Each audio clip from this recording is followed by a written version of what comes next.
Hi అండి, అందరూ బాగున్నారా? నేను బాగున్నాను. ఈరోజు నేను సంక్రాంతి పిండి వంటల్లో ఈరోజు నేను జంతికలు చేస్తున్నాను. నా స్టైల్లో ఎలా చేస్తానో చూపిస్తాను రండి. జంతికలు చేసుకోవటానికి వరిపిండి, శనగపిండి, మినపప్పు, నువ్వులు, వాము, కారం, ఉప్పు. These all are the ingredients. ఈ కప్పుతో 4 కప్పులు బియ్యపిండి తీసుకున్నాను. 4 కప్పులు బియ్యపిండికి కప్పున్నర శనగపిండి తీసుకుంటాను.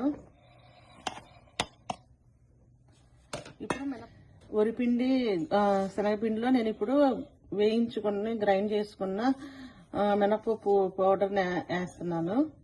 వేసి ఇందాక నేను ఇది బటర్ చెవటం మర్చిపోయాను.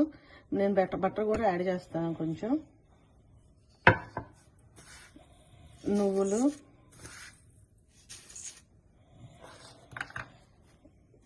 కారపొడి, వాము,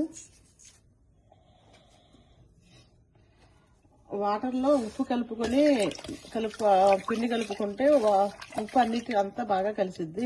విడిగా వేసుకుంటే కొన్ని చోట ఉప్పు ఉండదు, కొన్ని చోట కలవదు. అందుకనే వాటర్లో ఉప్పు వేసి కలిపి పిండి కలుపుతాను. ఇప్పుడు ఇది ఇలాంటి హోల్స్ ఉన్న జంతికల గొట్టాన్ని తీసుకొని పిండిని ఇలా కలుపుకున్న తర్వాత దీన్ని ఇలా ముద్దగా చేసుకొని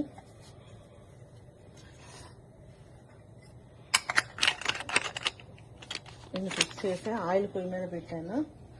ఈ ఆయిల్ బాగా వేడైన తర్వాత దీంట్లో జంతికలు వేసుకోవాలి. జంతికలు అలా ఆయిల్లో వేసుకొని బాగా వేగిన తర్వాత బయటకు తీయాలి.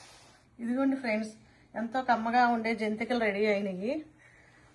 అమెరికాలో ఆంధ్ర వంటలు జంతికలు ఎంత క్రంచీగా ఉన్నాయో చూడండి ఫ్రెండ్స్.